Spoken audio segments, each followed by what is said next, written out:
Hi there. Thank you so much for joining us. We have the incredible pleasure of being here with Jimmy Chimarios, who is an actor, producer, stuntman, and acting coach. Thank you, Jimmy, so much for being here. Let me thank you so much for having me. Like I said in our previous conversation, anybody that works with the future of the world is a friend of mine. You ladies are fantastic, and I love what you're doing. Thank Yeah, you. That really means the world to us. Well, absolutely. as I was telling Jimmy, we have lots of questions that came in from all of our ICDT kids. And so we're going to just jump right in. So Sure. Emma, first of all, wants to know, how did you get started acting? Who is it? This is Emma. Mm-hmm. Emma, great question. How did I get started acting? Well, I started acting when I was 28 years old. So a lot older than some of the kids you guys teach there at your theater. But I started acting because when I was in grade school, I think it was grade 3 or 4, I was in a play that was called The Trial of the Big Bad Wolf. And it was basically a play that was made up of the three little pigs, and they had the big bad wolf on trial, and there was a judge, and I was the bailiff. And I remembered how much fun I had doing that in grade school. And I remembered when, the different jokes that would come up in the script, the audience would laugh, and just feeling that energy. It was such a beautiful feeling. I ended up going through grade school, middle school, high school, college, and a little bit of college. I didn't finish college, but which is something that all these kids should be doing. They should be finishing college. um, but I kind of forgot about acting, and I got into the corporate world, and I ended up getting hired at one of the world's biggest banks as a branch manager at the age of 23 years old. Wow. Wow. And when I was going to work every day, working my 9 to 5, I would look every morning. I remember looking at myself in the mirror, 23, 24, 25, 26, 27 years old. And I'm like, man, I can't do this for the next 50, 60 years. Yeah. Same office, same thing over and over again. There was always this burning desire inside of me to do something more. Yeah. And I had a huge blessing that came in the 2008 financial event that happened. You guys remember that 2008 Mm-hmm. when everything kind of crashed? Yep. My branch ended up closing down, and they ended up basically letting me go from my position.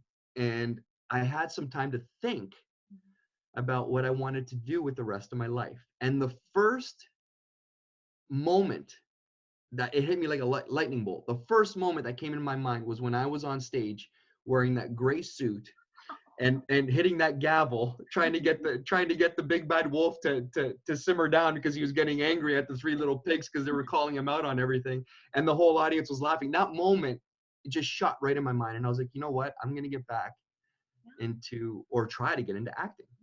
And that was it. My best friend was Google. I had no idea where to start, where to go, what to do. I Googled acting schools, I Googled coaches, I Googled headshot people, and that's how I started. And that was my journey. And now 10 years later, I've worked with some incredible people. I've worked on some incredible projects. And I wake up every day with a smile on my face. It's a huge difference waking up, working at a bank, looking in the mirror and saying, oh man, do I have to do this again? And waking up, looking in the mirror and saying, man, it's good to be alive, Yeah. So it's a good feeling. It's a good feeling. That's how I got into the acting. That I literally just made the decision to start, and that was it. That is incredible. It's it's such a beautiful thing, and I'd like to think, and I do believe that it's available to all of us, right? Absolutely. To find the thing that makes your heart sing. And for some people it's theater, and for some people it could be being a banker. But you Absolutely. have to decide what it is for you. Absolutely. And then it's like you said, you have that lightning moment, and Yeah. then you became your own best advocate and you Yeah. fought for it. Yeah. Totally. And the 10 years experience that I've had getting to where I am today, I have to stress this. Um, you kids that are out there, the kids that you're working with, and the parents that are supporting these kids, what age range do you work with? So we do classes starting at 6, but our shows were 8 to 18.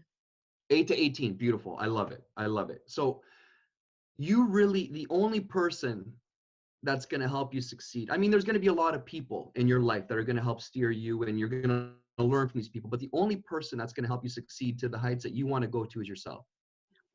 You really got to take that responsibility on yourself. You're going to meet some incredible people that are going to help you along the way, but the only person that's going to have that passion and that work ethic is going to be yourself. So I really want to stress that to the youth that you work with. They really got to take responsibility for that. 100%. They got to take that responsibility. They got to hold on to that power, because the second you start giving that power away, then you start losing your power. You know what I mean? Right. So it's going to take a lot of hard work. Don't get me wrong. But when you wake up smiling every day, it's not hard work because you love what you're doing. Exactly. Yeah. That's Yeah. amazing. So I just wanted to stress that to the kids and the teens that you work with. The only person that's going to put in the work is yourself. And you know, it's really going to flourish from you and your heart and your passion. Exactly. Yeah. That's huge. I mean, Yeah. I feel like we could do an entire talk just about that. Totally. Let's book another time next week and let's So important. It's so important. It is. It really I is. want to hear, so when you did have that lightning moment and you started, you know, changing directions and shifting focus, what did you do? Like, how did you even start at 28? Okay, that's a really good question. I'm gonna yeah, let's get into that. So here's the thing. When I made that decision, I came from a job where I was making 6 figures a year. Mhm. And I was going into something where you, especially as a new actor, Right. as a creator, not only actor, dancer, anybody who's in the arts, you don't know when your next paycheck's, for the majority of people, you don't know when your next paycheck is going to come. So I did a lot of things in between to sustain. First of all, I sold everything that I had. I sold everything. It was a real test to my commitment to what I wanted to do with the rest of my life. I sold everything. I basically did a complete 360 on my life, and I had to still survive and pay my bills, but from a different place. Right. I wasn't making 6 figures anymore, so I had to downgrade a lot of things in my life.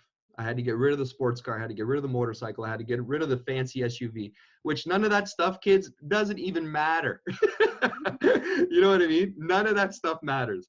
So the first thing I did is I downgraded everything. And then I just started doing a lot of research. I had to do the research to find the right people to work with to get me to where I want to go. But I had to do the research. Nobody else did the research for me. Okay, that's the slight difference of what I mentioned before. Okay, you got to take responsibility. You got to put the hard work in. And that's how I started. I used to do security for companies. I used to deliver coffee. I used to do all these little mundane jobs that were very important to me at that time. Yes. To get me to where I wanted to be. The biggest thing that took a shot, and that not only did I transform as an artist, I transformed as a human being. The biggest thing that took a shot, which thank God it took the biggest shot, and the biggest wake up was my ego. Yeah. You got to let the ego go. Yep. That was the biggest thing that changed within me. And that was the biggest sense of happiness that I got. As soon as I let my ego go, and that I didn't need the sports car, and I didn't need the motorcycle, and I didn't need, all that stuff. And I found myself doing what I loved. That was the biggest change in myself. So not only did I grow as an artist, I grew as a human being. And that's what I think as an artist is all about, our journey on planet Earth. Right. You know what I mean? We grow as human beings, and we grow as human beings through art, whether it be painting, whether it be acting, whether it be dancing, whether it be singing. We grow because those are all emotions that we're experiencing and that we're expressing, So it's a beautiful thing. To get back to the question, yeah, I sold everything and I really downgraded everything. And I did a lot of work in places that I normally wouldn't even look at, like delivering coffee and doing security for different companies and this and that. That's how I started my journey. And then slowly, I built myself up. I built my experience up. I found some people that were great in the industry that supported me and saw my passion and saw how much I loved what I was doing. And I think that's really important too.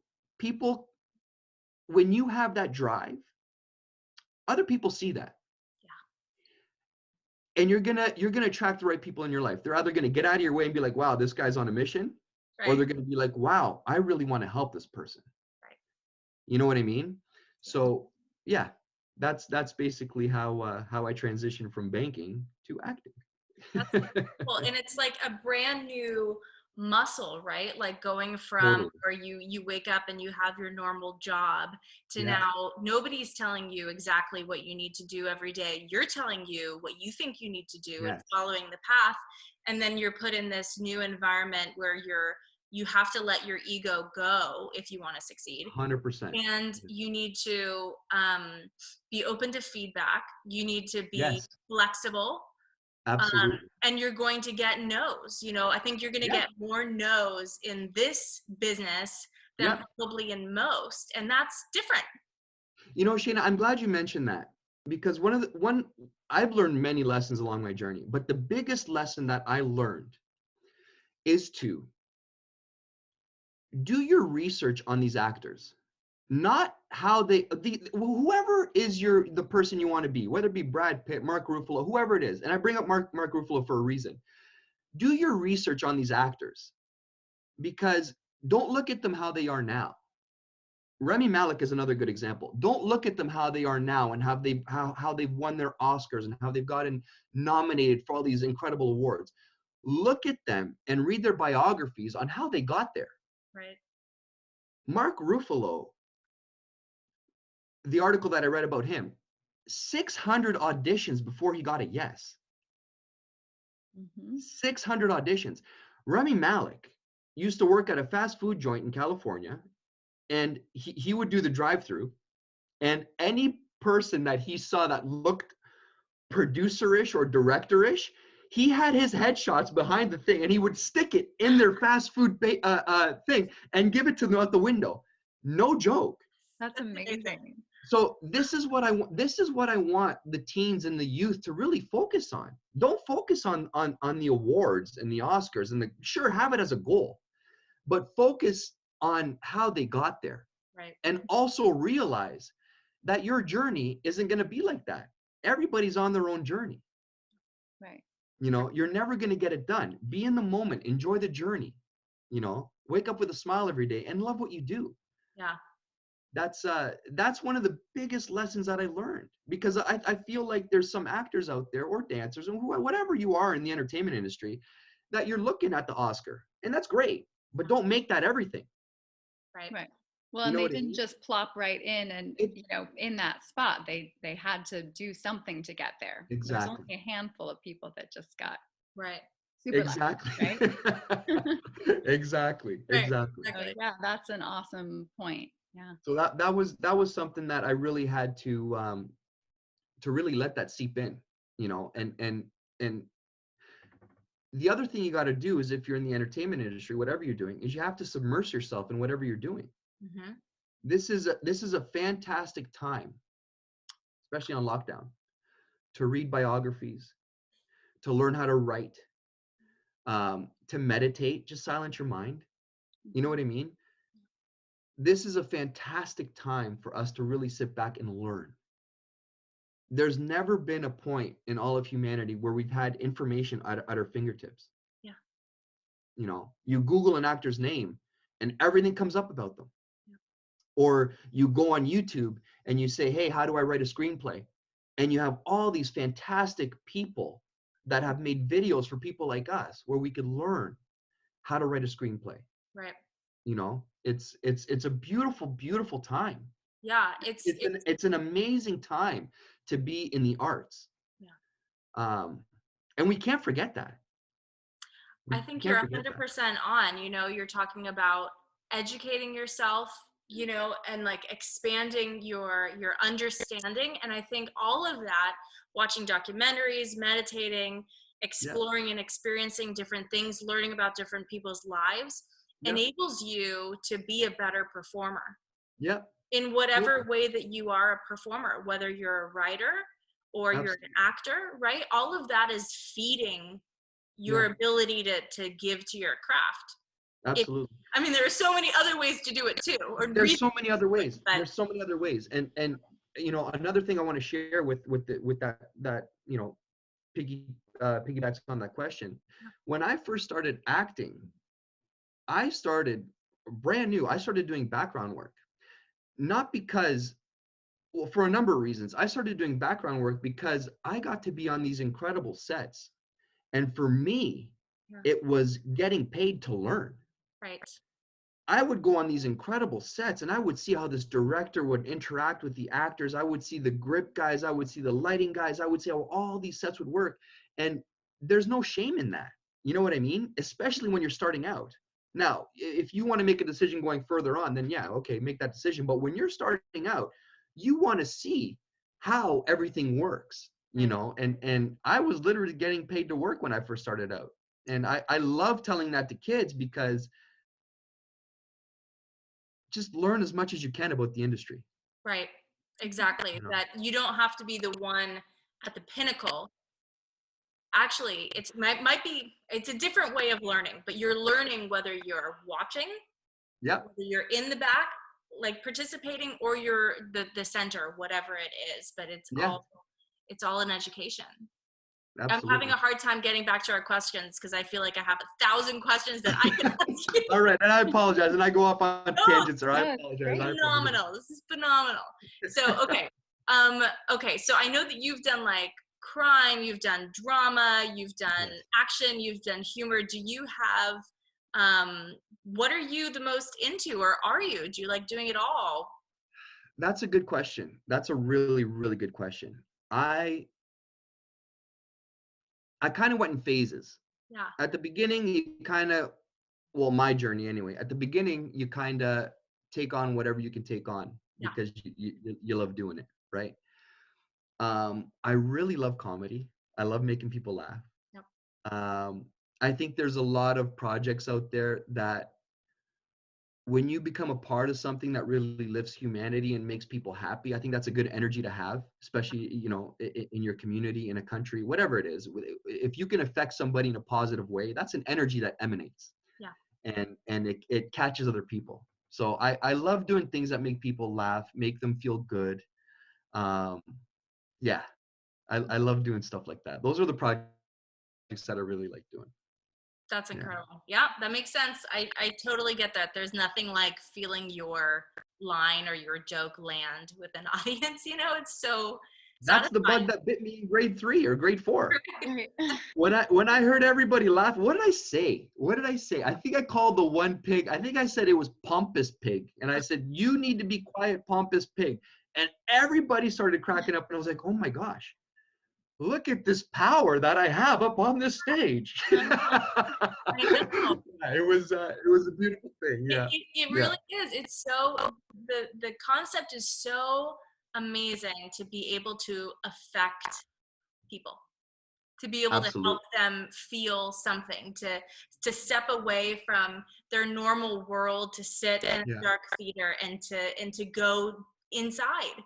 It's so beautiful, and to be able to be a part of that is amazing. And this is why I respect your theater, because, you know, like I said, I coach some kids on my own, but this is why I respect your theater and the age group that you work with.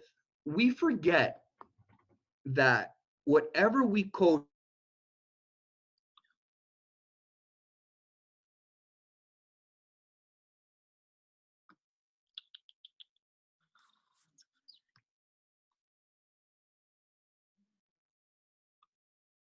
me up one day.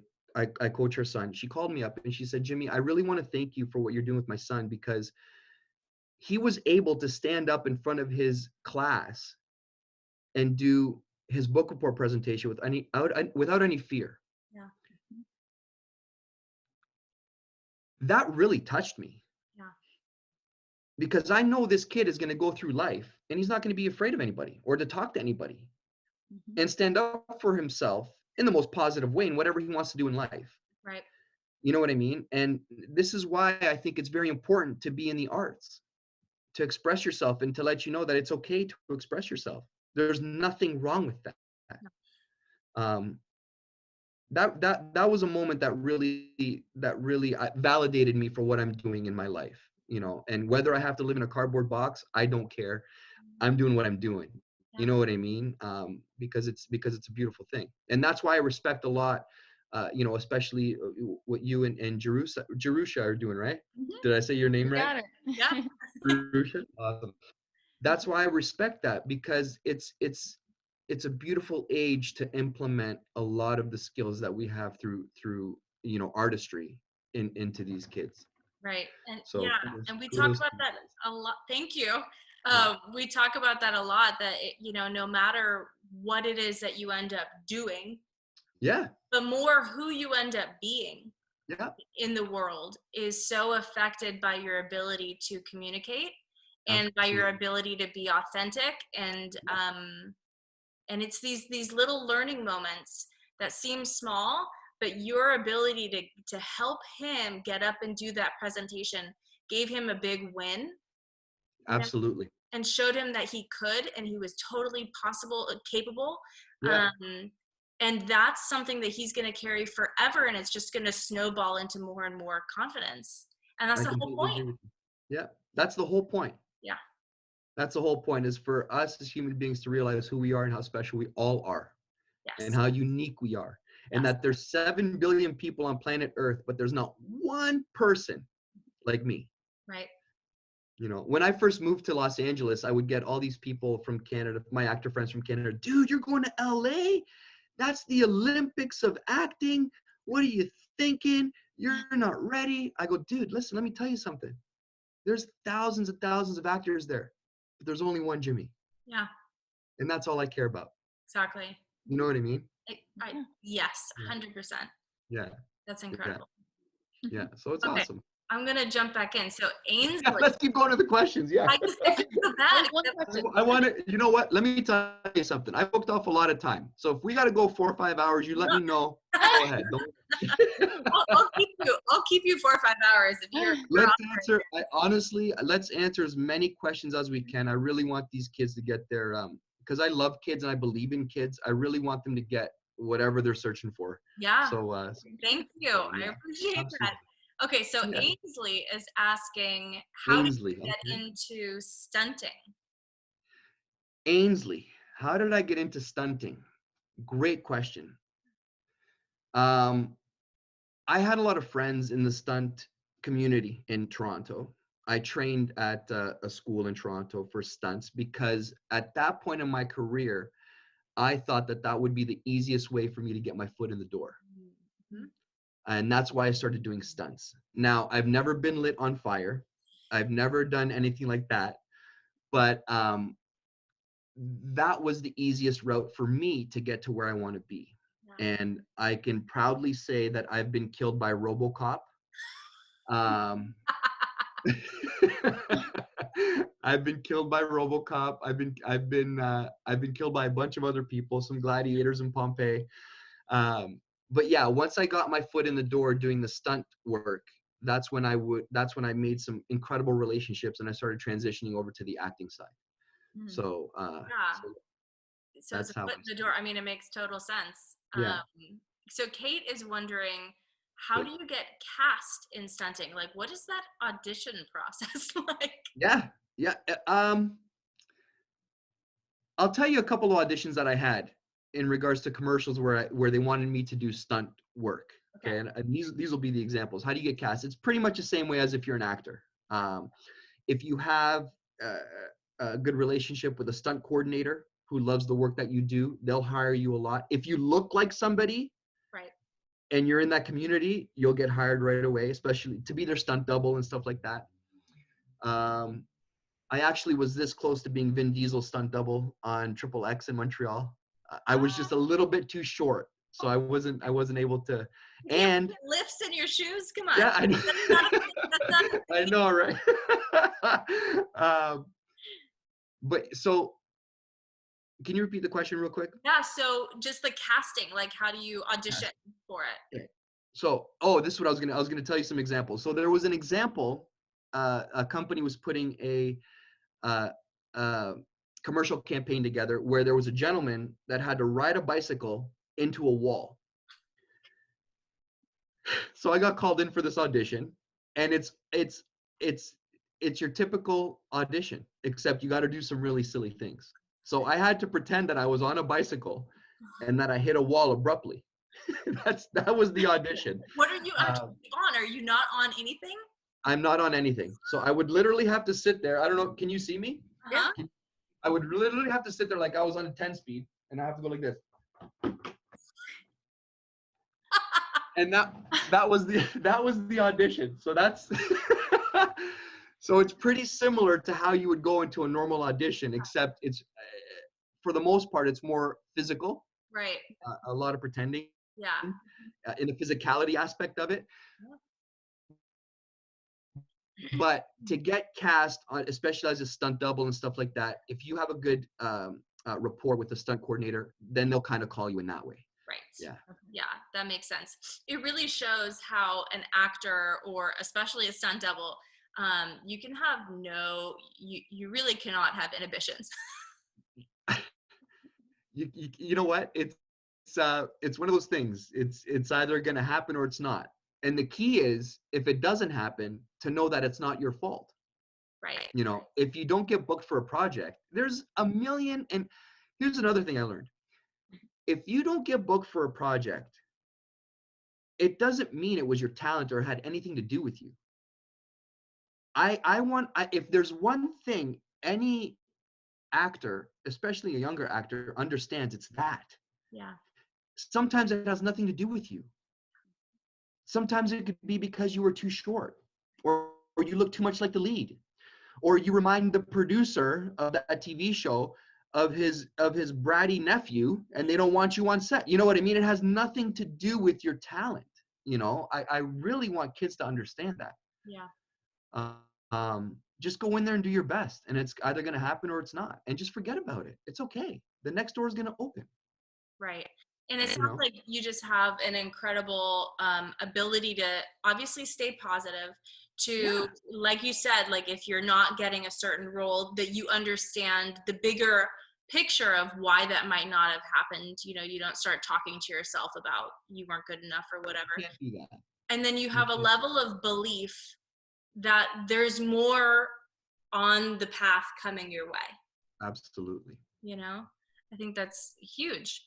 Yeah. Okay, so Liza wants to know, Liza, were you scared your first time doing any kind of stunting? I think I had to wear an adult diaper the first time I was on set doing a stunt. It was what project was my first one on? I was on a set with Guillermo del Toro, Pacific Rim. I think that was one of my earliest ones. And just being on that set with these incredible people and seeing how they work and how seriously they take their craft and how you have to be prepared to be on a set like that. You know, these are all skills that you learn on your journey. Right. I bet you any money there's a lot of people that you work with that just aren't ready to be on a big set like that. Yeah. You know what I mean? Yeah. And this is what I mean by enjoying the journey. You're going to learn as a human being. You're going to learn as an artist. And luck is when opportunity meets preparedness. Right. Mm-hmm. That's what luck is. So the more prepared you are, the more opportunity that's going to come your way, and the more available you're going to be to give what you know. So when I got called in to be on that movie, this is like a multi-million-dollar project. But I knew that I was prepared to do that. Was I scared? 100%. But I knew that I was prepared to do that. Yeah. So if you put the work in and you're prepared, you're going to have those feelings of, oh my gosh, what am I doing right now? But you know that you're prepared to be there. Right. You know? Right. So yeah, I was scared, 100%. You know, I have adults come to me who are not performers and are asking, I would be scared to go on stage to do something. Like, how are these kids doing it? And I always say, it's preparation. Like, we're in rehearsals for months and months and months. The only thing that's changing is now it's in front of people, you know, but the best you can do, which is a lot, is to prepare. Oh, I'll give you another example of that. It's just like any other profession. If you're a doctor, listen, your first year at Harvard, you're not going to be sent into a hospital to perform surgeries. Right. There's no way. You're not prepared for that. Right. You got to go through the stages and learn and do everything, you know, so that you're prepared to be able to save lives. Right. That's you know? a great analogy. I mean, theater and, you know, doctor, I wouldn't, but it's true. I mean, it's true with everything, though. Everything you need, you know, training. Everything, absolutely, everything. Yeah. That's yeah, and it's not talent. It's not you wake up in the morning thinking that you can do it and you can do it. It's a muscle. It's a muscle. Yeah. Yeah. Totally. Yeah. Okay, so Noah is wondering, and this can be about stunt work. This can be about, you know, you as an actor, you as a producer. Do you have any like funny stories for us? Funny stories. Like something that went awry, or I don't know. Oh my gosh, funny stories. Funny stories. I really got to search for that. Right? I know. Maybe some funny stories. Yeah, and we can think on it and we can come back to it. You know what? Let's come back to that one, because I'm pretty sure I have a really good one, and I don't want to just say something. Yeah. I want to think about it a little bit and get back to Noah. Okay, let's do that. Let's do that. Let's do that. Funny stories. Okay. So Bella is asking, in general, as a performer, what is your favorite part of your job? What keeps you waking up and smiling in the morning, like you say you do? That is such a fantastic question. What keeps me going is the knowingness that the brighter I can shine, the brighter my heart can shine, the more that I can affect other people without even doing anything. And I think the more people that understand that they don't have to look outside of themselves, all they got to do is look inside their own heart and bring that light in their own heart, the more they can be brighter and to affect other people without even doing anything is doing what they love. And I love what I do because it makes me, it fills my heart with that light that I was just talking about. Mm-hmm. So if you're doing what you love, just keep doing what you love. And then that joy is going to fill your heart. That light's going to be building up in your heart, and you're just going to emanate that, and you're going to be affecting people without even doing anything. So that's why I do what I do, because I love it and it fills me up with that light. Yeah. And the hope is, you know, instead of, you know, having, and you know, George and I were never making six figures, but we had jobs before we had this, you know, but the idea is, instead of, you know, doing what you think you should do, what everybody's telling you should do, and hoping to find joy in it, instead finding the thing that gives you joy, and then the motivation is natural. Yeah. To then go after it and figure out how to become successful in whatever way you deem success. Absolutely. Right? Absolutely. And don't deem success as a monetary value. Right. Don't do that, because that's the wrong reasons. You know what I mean? Yeah. Deem success as the happiness that you have. Right. Right. That's being successful. Right. And then you're going to see, when you have that feeling every day, you're going to see all these beautiful things that come into your life. It's a beautiful, beautiful feeling. It's really true. It's really true. Yeah. Well, I always ask at the end, if you could go back and tell you can choose the age, 8-year-old, 12-year-old, 13-year-old self, anything. Yeah. To, you know, I don't know. I won't answer that or finish the end of that question because I want you to fill it in. What would you say to little Jimmy? Little Jimmy. What I would say to little Jimmy is follow that feeling that you had on that stage in grade 3 and 4. Mm-hmm. Just follow that feeling and everything's going to be okay. Don't be so hard on yourself. Take life day by day and just have that feeling in your heart. and everything will turn out okay. Yeah. Those Everything will always turn out okay. Yeah. That's really beautiful and really true. And I think it's so good for these kids to hear it now, that whatever it is that they're going through or feeling, there's a light. And to Noah, I do, my apologies, I don't mean to cut you off. To Noah, I do have a funny story for you. When I was on the set of Star Trek, they put they put the wrong contacts on my eyes. They actually put in Doug Jones contacts in my eyes, and it was we completely flipped it. We were on set and we had to shut the whole thing down and go back to prosthetics and flip everything around. Oh my gosh, because the continuity would have been off. Yeah. So that's a funny story. You never want to do that. No. Yeah. Yeah. Oh my gosh, that is just insane. Wow. Yeah. Well, this has been so fantastic. You are amazing to be with, and it's been such an honor learning about your journey, learning about what it's like. I've been so fascinated by everything that you're saying. You're really an impressive performer and such an impressive individual. And I think we all and our kids have so much that we're going to take away from this. So thank you. I'm so happy for that. And I thank you so much for having me. I thank you for doing what you're doing in your community, because that's how we're going to reach out amongst more people. You got to start with your community. And it's grassroots, and I love what you're doing. Thank you. Especially with the age group that you're working with. I love it. Thank you. God bless you guys, man. Fantastic. Thank you. Right back at you. Thank you.